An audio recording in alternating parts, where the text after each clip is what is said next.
اے بھارت کے نوجوانوں، اے بھارت کے آرمی جوانوں، یہ ہندوستان کا یہ جیالا مسلمان جن کی ماؤں نے ان کو گوڈسے کا دودھ نہیں پلایا ہے بلکہ ان کی رگوں میں حضرت ٹیپو سلطان کا لہو دوڑ رہا ہے، وہ قوم تمہیں یہ بتانے آئی ہے،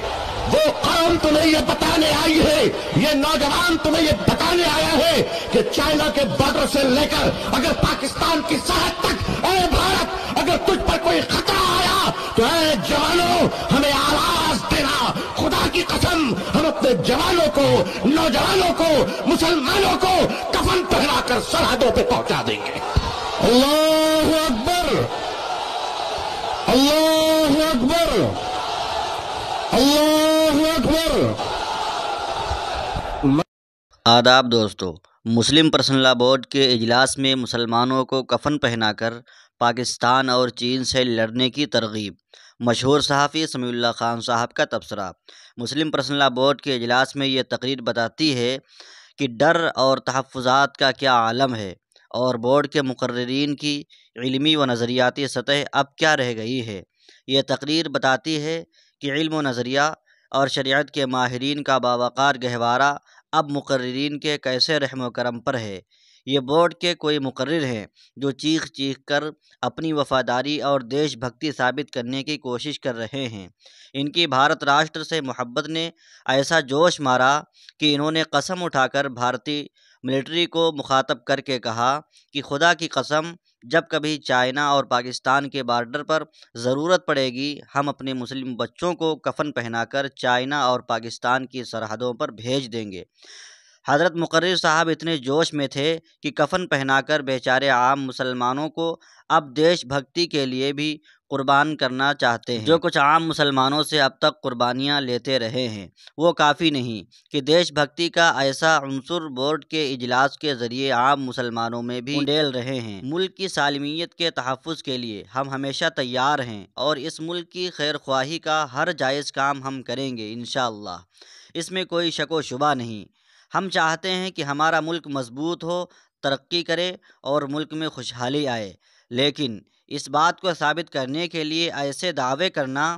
کہ صاحب ہم تو اپنے بچوں کو پاکستان سے لڑانے کے لیے سرحد پر کفن پہنا کر بھیج دیں گے، یہ ایک ایسی نفسیات کی عکاسی ہے جس میں ایک غلام اپنے آقا کو یا ملازم اپنے باس کو رسپیکٹ ہو کر یہ ثابت کرنے کی کوشش میں مصروف ہو جاتا ہے کہ وہ اس کا وفادار ہے، وہ اسے وفادار مان لے اور اس پر تھوڑی سی نظر کرم کر دے۔ ڈسپریٹ کا معنی انگریزی میں ہی سرچ کیجیے گا۔ یہ نفسیات انتہائی خطرناک ہے، اس سے نہ دیش بھکتی ثابت ہوگی نہ ہی ملت کی صورتحال بدلے گی، بلکہ ملت کے درمیان بھی ایسی نفسیات میں اضافہ ہوگا اور وہ دوڑ دوڑ کر اپنی دیش بھکتی اور وفاداری ثابت کرنے کے لیے مضحکہ خیز کام کریں گے، اور اب تو خود کو دیش بھکت ثابت کرنے کے لیے مشرکانہ رسومات میں شرکت عام بات ہو چکی ہے۔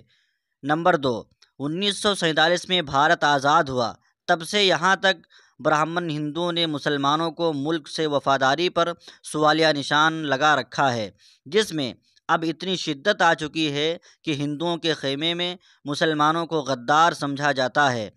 اور غدار کہہ کر مخاطب بھی کیا جاتا ہے۔ اس غداری کے الزام کو دھونے کی مسلمانوں نے 70 سالوں تک کوششیں کیں لیکن ہمیشہ ناکام رہے، یہاں تک کہ ہندوؤں کے تہواروں میں شرکت کرنے لگے اور وطن پرستی میں اتنی آگے بڑھ گئے کہ شرک میں مبتلا ہو گئے، لیکن مسلمانوں کی دیش بھکتی پر سوالیہ نشان لگا رہا۔ اب یہ مقرر صاحب دیش بھکتی کی اعلیٰ ترین مثال دیتے ہوئے بورڈ کے اجلاس سے مسلمانوں کو کفن پہنا کر پاکستان کی سرحدوں پر بھیجنا چاہتے ہیں۔ اس سے تھوڑی بہت تالیاں ضرور بجیں گی لیکن ان کی دیش بھکتی ہندوؤں کی نظر میں وہیں رہے گی جہاں 1947 میں تھی۔ البتہ RSS کے برہمن ہندو اس بات سے ضرور خوش ہوں گے کہ جس ملک سے غداری اور دیش بھکتی کے جال میں ہم نے مسلمانوں کو پھنسانا چاہا تھا وہ آج مسلم پرسنل لا بورڈ کے مرکزی اجلاس تک میں جا پہنچا ہے۔ دیش بھکتی کے ایسے بیانات کی شرعی حیثیت تو علماء و مفتیان کرام طے کریں گے، دیش بھکتی اس بیان سے بھی ثابت نہیں ہوگی، کیونکہ پہلے بہادر اور باوقار ہونے کی ضرورت ہے۔ جب آپ باوقار ملت کے طور پر سامنے آئیں گے تو دیگر چیزیں خود کار ہو جائیں گی، لیکن نظریاتی طور پر یہ ملت کو غلامانہ ذہنیت احساس کمتری کی نفسیات کا شکار بنانے والی حرکتیں ہیں۔ انہی حرکتوں کے چلتے اس ملت کو ہندوؤں میں عزت حاصل نہیں ہوئی، نہ ہی مسلمانوں میں خودداری اور غیرت پیدا ہوئی۔ وہ دیگر اقوام کی خوشنودی حاصل کرنے میں لگے رہے، اور آج کہاں ہیں آپ خود جانتے ہیں۔ ناظرین کرام، آپ کی کیا رائے ہے ویڈیو کے متعلق کمنٹ باکس میں ضرور بتائیں، اور اگر ویڈیو پسند آئے تو لائک کر دیں، چینل پہ پہلی بار آئے ہیں تو سبسکرائب بھی کر دیں۔ خدا حافظ۔